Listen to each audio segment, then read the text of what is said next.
여러분 안녕하십니까? 여수 MBC 뉴스데스크입니다. 주말 동안 미세먼지가 기승을 부린 가운데 내일은 대기질이 다소 나아질 것으로 보입니다. 한국환경공단은 중국발 황사의 영향으로 여수와 순천 등 전남 동부 지역에 내려진 미세먼지 특보가 오늘 오전 11시를 기해 해제됐고 내일은 미세먼지와 초미세먼지 농도가 보통 수준을 보이겠다고 밝혔습니다.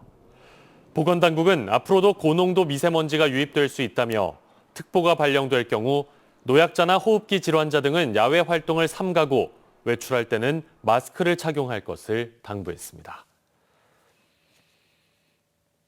순천시가 관내 청년 농부들을 대상으로 실시하는 크리에이터 양성 교육이 호응을 얻고 있습니다. 시대 흐름에 맞춰 청년 농부들의 역할을 농산물 생산에서 유통으로까지 확대하는 긍정적인 성과로 이어지고 있는데요. 최우식 기자가 취재했습니다. 순천시 서면 농산물 가공센터 내 온라인 비즈니스관 13명의 교육생들이 농산물 온라인 직거래 크리에이터 교육을 받고 있습니다. 이미 단감과 단호박, 요거트, 복분자, 약용작물 등 지역에서 농사를 지어 가공식품을 생산하는 농민들입니다. 요즘 수요가 늘고 있는 모바일 쇼핑에 대비해 SNS에서 최소 비용으로 최대 효과를 낼 수 있는 홍보 기술을 컨설팅 전문가로부터 배우고 있습니다. 미디어를 활용한 마케팅 기법과 스마트 스토어 입점 판매 관리, 콘텐츠 제작을 위한 사진 영상의 촬영과 편집 방법, 라이브 커머스의 이해와 실습까지 실무 위주로 이루어집니다. 단체로 이루어지는 이런 교육에 이어 각자의 사업장으로 찾아가 개별 현장 컨설팅도 진행됩니다. 파티쉐 출신의 젊은 농부가 운영하는 쌀 과자 가공 공장에서는 보다 공격적인 마케팅 전략과 다양한 홍보 영상 촬영, 온라인 구매력 증대 방안을 함께 고민하기도 합니다. 이제 기존에는 이제 B2B 여기서 기업으로 나가는 그런 전략으로 많이 판매를 하고 있었었는데요. 저희가 이제 B2C로 더 고객들에게 가까이 다가갈 수 있는 그런 계기가 되어서 청년 농부라면은 무조건 해야 되는 그런 교육인 것 같고요.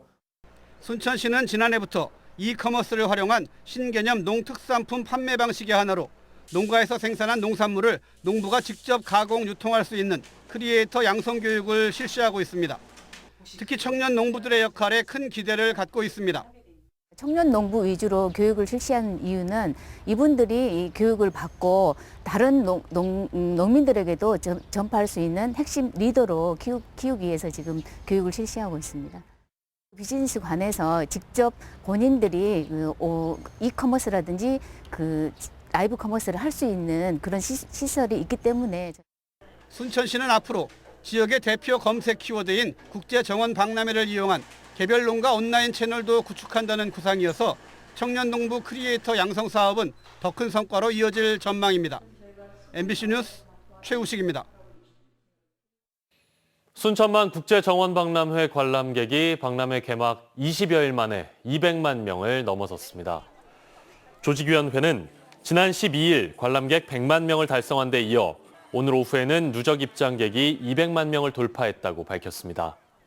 당초 박람회 목표 관람객은 800만 명이었는데 이 같은 추세라면 1000만 관람객 달성이 가능할 것으로 조직위는 전망하고 있습니다.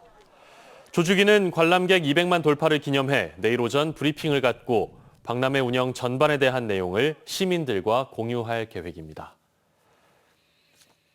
광양 지역의 연립과 빌라 등의 전세가율이 90%를 넘어서면서 깡통 전세로 인한 피해가 우려되고 있습니다. 한국부동산원이 공개한 자료에 따르면 올해 1월부터 3월까지 전국에서 연립 다세대 전세가율이 80%를 넘는 곳은 25곳이었으며 이 가운데 광양의 전세가율은 90.4%로 집계됐습니다. 역전세난과 전세 사기 등으로 전국적으로 전세 보증금 미반환 사례가 급증하고 있는 가운데 연립과 다세대에 대한 불안 심리가 확산할 경우 집값과 전세값 하락으로 인한 깡통 전세 피해가 우려됩니다. 광주 군공항 특별법이 통과되면서 군공항 이전의 첫 단추를 풀었지만 이전 대상지인 전남은 여전히 혼란스럽습니다. 군공항 특별법에 어떤 내용이 담겼는지, 이전 후보지인 전남은 앞으로 어떤 대응을 해야 하는지 김진선 기자가 보도합니다. 지난 13일 국회 본회의를 통과한 광주 군공항 특별법. 광주 군공항 이전 사업 추진과 이전 지역, 종전 지역의 발전을 목적으로 하고 있습니다. 사업 방식은 기부대 양여 방식으로 진행됩니다. 군공항을 옮기려는 광주시가 이전 지역에 신공항을 건설하고 이전 사업비는 기존 부지를 개발해 얻은 이익으로 충당하는 방식입니다.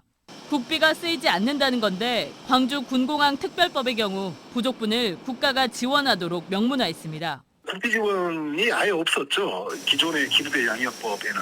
근데 이제 부족분에 대해서 국비 지원을 할 수 있다라고 하는 조항이 들어갔기 때문에 특별법에는 군공항이 있는 광주시의 앞으로 개발 사업 방식, 재정 지원 등이 포함되어 있습니다. 하지만 군공항 이전 지역에 대한 구체적인 사업 내용과 비용 등 종합적인 지원 대책은 명시되지 않았습니다. 앞서 서삼석 의원이 발의한 군공항 이전 특별법이 부지 선정 시 주민 투표를 의무화하거나 주민 이주 대책 등을 필수로 규정한 것과는 차이를 보입니다. 광주 지역구 의원 중심의 특별법이 결국 종전부지 중심으로 짜여지면서 이전 지역인 전라남도는 앞으로 만들어질 시행령에 기댈 수밖에 없게 됐습니다. 굉장히 이제 애매모호한 표현이고, 그다음에 지원의 방법, 지원의 절차, 지원의 구체적인 내용에 대해서는 시행령을 통해서 구체화하는 작업이 필요하다고 생각합니다.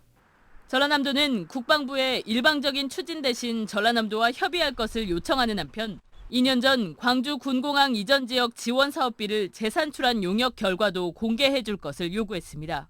MBC 뉴스 김진선입니다. 관련 뉴스 이어갑니다. 방금 보신 광주 군공항 특별법에 담긴 이전지에 대한 지원 대책을 두고 광주시와 전남도 사이에 갈등 국면이 조성되고 있습니다. 이전지에 대한 획기적 지원책의 해법을 두고 광주시는 이전 지역 신청이 먼저라고 주장하고 있는 반면 전남도는 기부대 양여 사업 방식이 바뀌지 않은 상황에서 공식적인 광주시의 지원 대책이 있어야 한다는 입장입니다. 한편 군공항 유치를 두고 찬성과 반대 운동이 활발한 한평 지역에서는 광주시와 전남도의 수장이 만나 해결해야 한다는 요구가 나오는 한편 무안군은 전남도가 찬성 여론 조성을 중단해야 한다는 입장입니다. 날씨 정보 전해드립니다. 월요일인 내일 전남 동부 지역은 대체로 흐리겠습니다. 내일 낮 최고 기온은 순천과 광양이 17도, 여수와 고흥이 16도로 오늘보다 1에서 3도가량 낮겠습니다.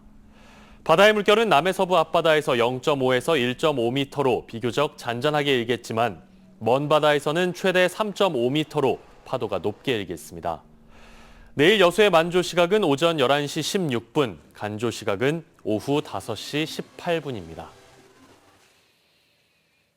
2021년 더불어민주당 전당대회 돈봉투 의혹과 관련해 신정훈 의원이 민주당을 부패 정당으로 몰아가려는 공격에 맞서는 최선의 전략은 진실한 고백이라며 동료 의원들의 진실 고백을 촉구했습니다.